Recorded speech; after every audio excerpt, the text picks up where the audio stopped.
Welcome to the Inspire to Invest podcast, where we're sharing stories from real estate investors and how investing has changed their lives.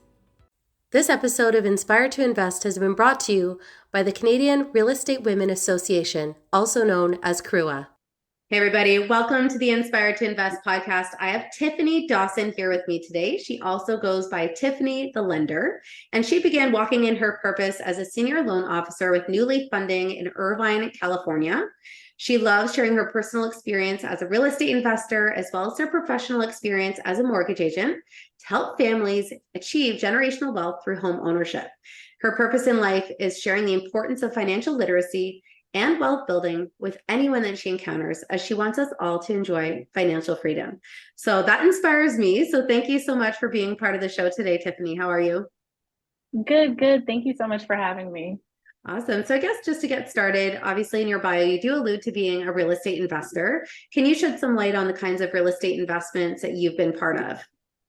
Definitely. I started out by, purchasing my primary residence that then became our first rental property. Yeah. And from then we continued to buy. So we're buy and hold investors.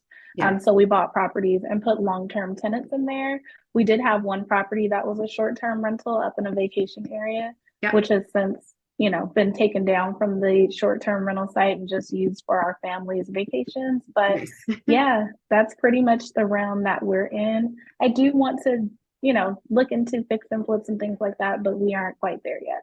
Nice. So what was your catalyst then to start investing in real estate outside of your primary residence?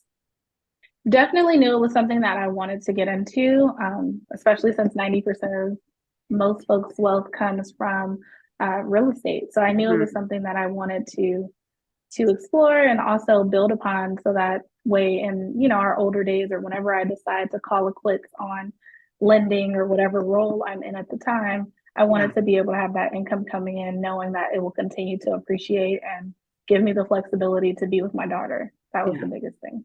No, that makes perfect sense. Now, obviously, you're kind of walking the line, working as a mortgage agent, but also as an investor. Do you have plans to ideally work towards being a full-time investor? Of course. When I started this journey as a loan officer back in January of last year, that was the first step into, making real estate something that I do full time, both, as a business and also for our investing side. Yeah. Knowing that I hope to do this maybe 3 to 5 years was my initial thought. I Yeah. actually like what I do and the ability to educate others on the products available and ways to work around certain things so that they're able to purchase a home or build a portfolio. So as long as I continue to enjoy it, I'll stay as a loan officer. Yeah.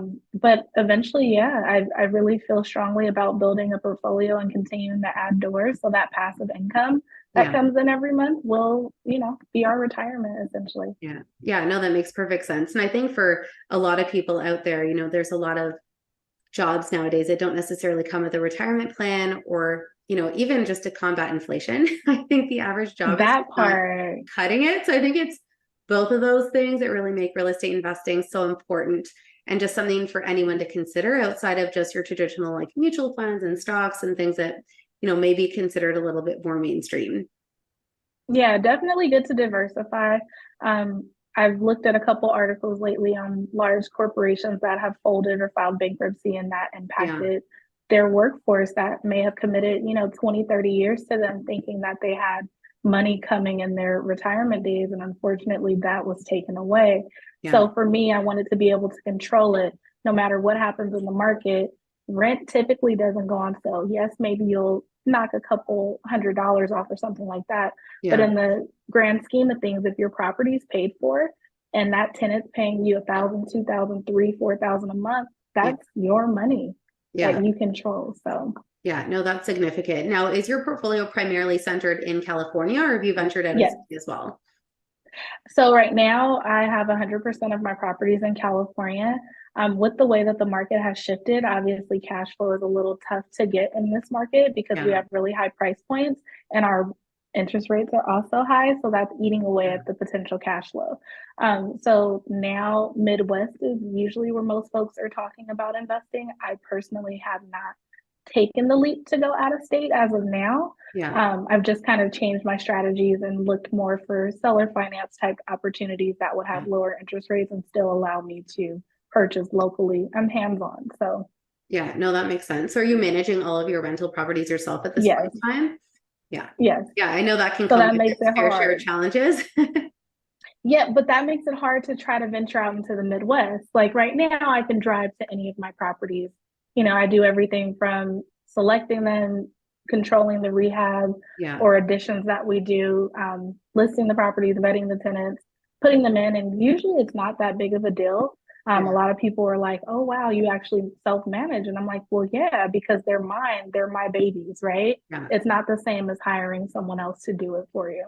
Yeah, I think there's pros and cons depending on what your plan is. Like for a lot of the people that move Mm-hmm. over to multifamily, they want to do that because if someone moves out, it's a non-event. They can hire a property manager, but at the same time, you've got to be, at the point where you're ready to give up that element of control and just, there's pros and cons to everything. I Of was course. talking to someone that invests a lot in the Midwest, and they're primarily focused on midterm rentals. And that seems Okay. to be a pretty lucrative strategy just in terms of the cash flow, because a lot of times it could be people working in construction or in the medical field. So they go into areas that are, say, a center point of 5 major hospitals or something like that. And they can get anywhere from, $2,000 to $3,000 a month in rent for someone that's going to stay from anywhere for a couple months up to maybe 6 months. So it's cash flowing better than maybe your average rent, but then they're picking up these properties for like 100 grand. So it was a really interesting strategy. I mean, for me being in Canada, buying in the States, maybe comes with a little bit of added complexity, but it's something that they've done really well. And, just building up their property management to take care of it and stuff like that. And then you're not necessarily dealing with landlord tenant rules that you would in a long term, but you can also benefit from a little bit higher rent that's not quite a short term rental, but just kind of playing in that midfield. No, totally. You're right. I feel like it definitely depends on one, your team, right? Yeah. Anyone can have a great experience if they have a great team. The moment your team has a hole in it or Yeah. falters, like that's where the stress comes in. And Yeah. that's not something that I've had built up. And I know from the folks I've talked to who have invested out of state, they Yeah. always, focus heavy on you have to build a team. But obviously in building that, you're Yeah. going to go through some bad apples, right? Yeah. So I'm not at that point yet, but it's high on my list if California continues to be, in the situation that we're in now where it's difficult to find a cash flow. Yeah, no, I can understand that. It's the same way where I live. So I've everything I've bought has actually been out of province for me, just because it's hard to find good cash flowing opportunities and the landlord tenant rules are Okay. really favorable for the tenant. So that can create some really significant challenges here. That's But tough. going back to your portfolio, when you look at, your journey now as a real estate investor so far, what would you say you would look at as something you're most proud of or you feel like is your biggest success so far? I would just literally go back to the fact that I took the initial step to purchase to begin with, because a lot Mhm. of people, they straddle the fence, especially in this market. They straddle the fence and don't even take the step to become a first time home buyer. Yeah. My very first property I bought at 22. So, like, you don't see that very often, but it was high on my priority list, like, go to college, graduate, buy a house. Yeah. And if I hadn't have done that, I wouldn't have built the amount of equity that we gained in that property to be Yeah. able to leverage and parlay into our other purchases. So Yeah. that would be the thing that I'm the most proud of. And it's definitely something that I talk to a lot of younger folks or college folks, just anyone that I can talk to, like, Yeah. just buy whatever you can afford. Trust me, Yeah. it will continue to go up. Yeah. And you'll be able to do far better things like the house we have now. I absolutely love.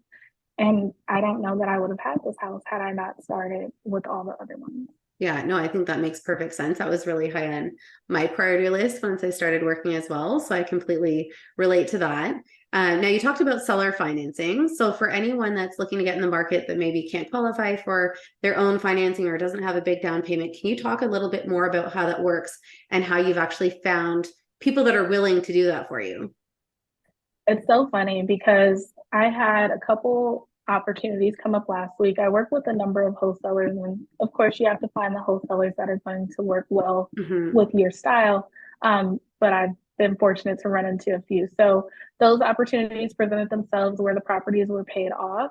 and the seller wasn't looking to necessarily get all of their profit at one time or realize that whole gain and pay taxes on the entire gain. Yeah. Instead, he would be in a position to act as the mortgage servicer. I would pay him a monthly payment. And we had agreed on 5% interest, which right now is hard to find. So yeah, I would pay him, interest only was our agreement for about 15 years, unless I decided to refinance sooner and completely pay the loan off to him and then have someone else take over. As far as like my clients getting those opportunities, most of the ones that I've had come to me for financing or to refi out of seller finance, it was from relationships that they had, whether a neighbor who, may just want to get cash flow every month and not have the headache of doing the maintenance and all those things. Yeah. I had a call come in yesterday. The young lady went door knocking. She's an investor and she does a lot of flips. Yeah. She just happened to fall in love with one of the properties and decided that maybe she would keep it and use traditional financing, or maybe she would do seller financing, whichever one made more sense for her. Yeah. I think in this day and age, just with, just the high cost of real estate, I'm not sure what is. I'm sure California is expensive. I mean, for us here, it's hard to even find a townhouse below $1 million, right? But I think really the point is you just have to get creative and think outside of the box, right? And find people that are maybe taking advantage of these strategies so that you can learn how you can take advantage of them as well. Now you look back at some of the challenges that you've had. What do you think is one of the biggest obstacles that you've had to face and overcome? Biggest obstacles, I would probably say, in between having the condo and moving on to our next property, we were self-employed. And if Canada's anything like the US, with self-employed folks, obviously you're getting the income and then you need to report it and then have a tax bill. And no one wants the tax bill as an entrepreneur. They're trying to figure out what all they can deduct so that way they're minimizing their liability. And that doesn't put you in the best position to purchase, because now it looks like your income is below what you need to qualify. So I think that was a really huge obstacle for us, and it held us back from being able to actually purchase more properties sooner. Obviously, once the market corrected itself from the 09 crash or 08 crash, and some of those more non-traditional loan products came around, we actually used a bank statement loan recently to purchase our house that we have now. And had I known about, some of the alternative options, but again, I wasn't in the right circles or wasn't connected with the correct people to be able to present all those opportunities for me. So every time I hear something that may be an obstacle for someone, I'm always trying to figure out how can I get a solution to fix that problem. Yeah, no, I mean, I completely understand that. I had my own business for 18 years.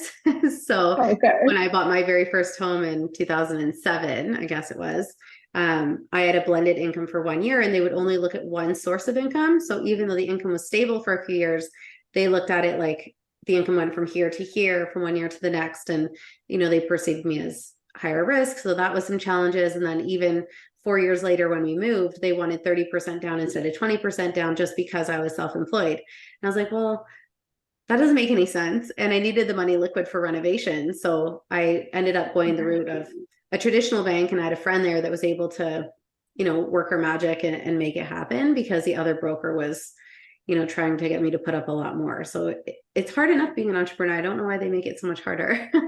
But that's where you definitely have to tap into your network and just continue to push your agenda, right? If you're looking for something and maybe one person is unable to offer those products because, like you said, your friend at the bank had something that this other broker didn't, and that's common. You just have to continue to push forward. There may be a solution, or at least a plan that you can tweak a little bit to get where you're trying to go. Yeah, no, absolutely. Now, would you say, what would you say is the biggest lesson that you've learned so far? The best lesson that I've learned, I would definitely say, in being a real estate investor, is to properly vet your tenants. They say the best lesson is a paid lesson. So I moved a little fast one time and let someone move in. She gave me a sob story on being, a single mom and needing somewhere for her kids. And of course that hit my heart. So I'm like, okay, move in. That was the worst decision I could ever make. So moving forward, I've continued to vet folks the same way I would for someone I'm pre-approving for a Yeah. loan. I ask for Yeah. all of that documentation and follow up to make sure it's all accurate. Yeah. So do your best. Yeah. No, that makes perfect sense. So on that note, we're just going to take a really brief break for a word from our sponsors, and we'll be right back. The Canadian Real Estate Women Association, also known as CREWA, is a national not-for-profit association of female professionals working and investing in Canadian real estate. They believe that women have no limits in the real estate world. They're looking to connect with leaders in the industry who will share the strategies that they use in real estate, along with exclusive details of their life experience, which are important for consistent personal and professional growth and happiness. To learn more, go to crua.ca. Thanks again for following along with this episode of Inspired to Invest. In addition to real estate, investing, and running my own brand experience agency for 18 years, I also published a book called The Accidental Entrepreneur in October of 2021. This is my story, and it chronicles how I turned tragedy into triumph to embrace my destiny in entrepreneurship. If you're interested in picking up a copy, you can find the link at serenahomesrealtor.com, and you can also find my link tree with all of the retailers in the details below. Thanks again for your support. Inspired to Invest is proud to support the Beyond Success program. In today's complex world, it's absolutely crucial for our youth to learn how to take charge of their financial future. We believe that every young person deserves access to accurate, practical financial information. Designed to bridge the gap, the Beyond Success program leverages a comprehensive educational bootcamp to equip young minds with essential financial literacy skills. At Beyond Success, it's not just about teaching financial literacy, it's also about fostering a foundation for a prosperous and empowered future. Join us. Together we can build a brighter financial future for the next generations. Join us. Together we can build a brighter financial future for the next generations.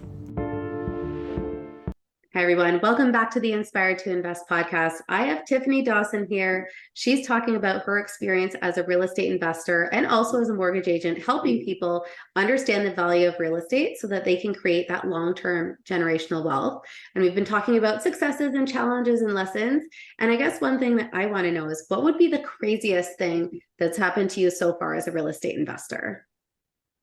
Ooh, so one of the properties we purchased is in a snowy area. It's all four seasons, but it was around the holiday season. So we were due for some snow, and my water bill came. It was like $900.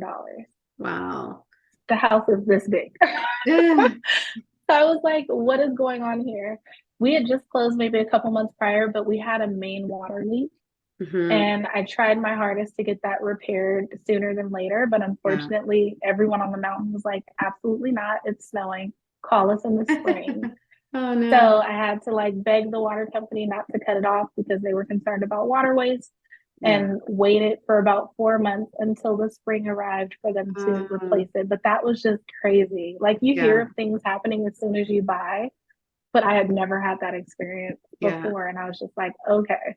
That's a new one. Yeah, I mean, I have a friend that bought a property not too long ago, and it wasn't a rental, but the main sewage line actually backed up into their basement, like not too long after, because they had clay piping, so it burst and backed everything up. So you can imagine, like, they just were moving in, they had stuff everywhere, and they were dealing with that. So that was not pleasant. And then I also had a property out of province.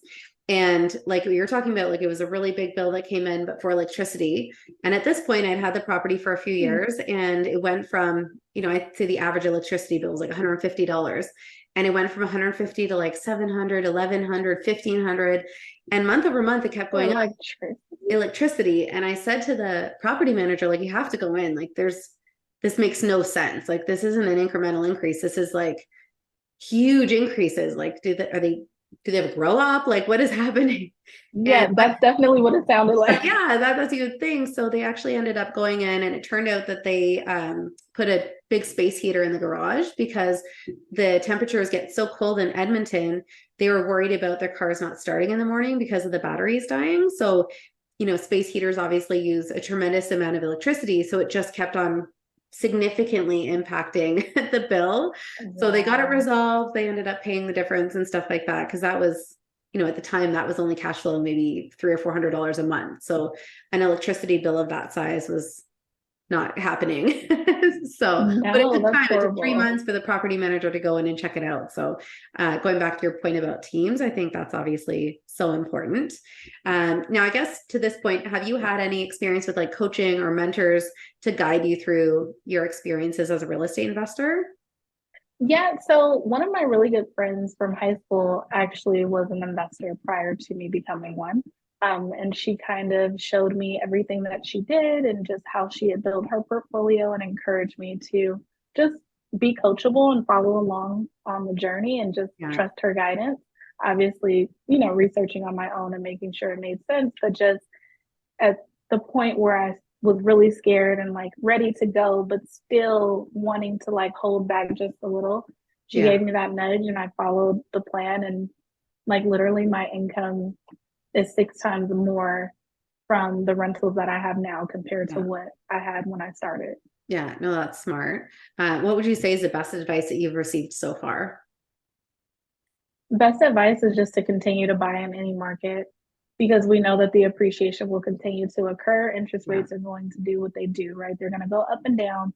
But one thing that's not going to change, like I said before, is the rent, right? Like the rent is not really going to go on sale. If anything, I'm very consistent in doing, Yeah. incremental increases as the leases expire, or when I put it back on market, I Yeah. do list at the market price. So that's never going to change. So I know that I just have to continue to move forward with it, Yeah. knowing that I'll refi at some point when rates pull back. Yeah. No, that makes sense. Now, what would you say is next for you in terms of growing your portfolio? Um, I would probably say just exploring other options. Like I stated about the seller financing was one that I had never thought about before, Yeah. but now I'm looking more into it, and I've been in contact with a number of folks who are looking into it and have questions about it as well. Yeah. Just because it's a solution for now. Of course, there's going to be pros and cons with anything, so that's one. The other thing I would say is just definitely looking at exploring other markets that are a little bit further, but Yeah. I don't quite want to do that alone. I'd like to do that. Like my friend, for example, that I was telling you helped build my portfolio, Yeah. had looked into buying in the Midwest. And had she done that, then okay, I'll go buy where she buys. We build our team together. Yeah. So that way I have someone that I can work with and bounce ideas off of to make sure Yeah. that we're getting the best possible. Or if I needed to fly out, check on her properties or vice versa, she would go check Yeah. on mine and just have somebody so I wasn't completely alone in Yeah. uncharted waters. Yeah, no, I think that makes sense because I think when you are, whether you're an entrepreneur or an investor, sometimes it can be really isolating. So I can see why Yes. in some situations you'd want to partner with someone depending on exactly what you're trying to do. Now, do you have a particular financial freedom number in mind? And that could be like number of doors, Yeah. cash flow, income. So initially, I was just really focused on number of doors because, especially when you listen to other folks, they're like, "Okay, you need this many doors at $300 cash flow." California is not just $300 cash flow in a traditional interest rate market. So I had a dollar amount in mind, but with inflation and everything else, that's totally out the window. Yeah. So now I would say it's closer to about 30,000 a month is what I would like to have. Yeah. If my main property was paid for, and if I pay my car off, ideally it would be 30,000. Okay. Nice. And then I guess in terms of motivational quotes, what would you say is something that inspires you? That's a tough one because I had it in my mind and then I didn't. Um, One of the biggest things that I just always quote when I talk to folks and even when I'm talking to myself is like, buy now, don't wait to buy, you know. Yeah. It's just buy and wait until the rates come down, but don't wait to buy. The prices are going to continue to increase. Yeah. Especially when rates drop. And that's my fear, is for anyone who is in a position to purchase now and not doing it simply out of concern for the number that the interest rate is at. Yeah. I want them to be more concerned with the purchase price that will come once that interest rate gets to the number that they want. Yeah, no, that makes perfect sense. Now, for anyone that wants to connect with you, what's the easiest way for them to get a hold of you? Definitely Instagram would be the first. It's pretty simple, Tiffany the Lender, just like you see here. And also my website is www.tiffanysthelender.com. Okay, perfect. Awesome. Well, thank you again for being here today. And for anyone that's watched and they'd like to see more episodes of Inspire to Invest, please make sure that you like, comment, and subscribe so you don't miss anything. You can also follow along on Instagram at Inspire to Invest Podcast. Thank you so much for being here today, Tiffany. And of course, for anyone that's tuning in, either on YouTube or on your favorite audio streaming platform. And remember, when you invest in yourself, the sky's the limit. Thank you, Serena. Oh, thank you. I'm just going to hit stop. Thank you again to the Canadian Real Estate Women Association for bringing you this episode of Inspired to Invest. The views represented on this podcast are for general information only and does not constitute investment or other professional advice or an offering of securities. The host and guests featured on Inspired to Invest make no representations as to the performance of any particular investment. Should you decide to make an investment, you are responsible for conducting your own review and analysis. It is recommended that you obtain independent legal, accounting, and tax advice from licensed professionals.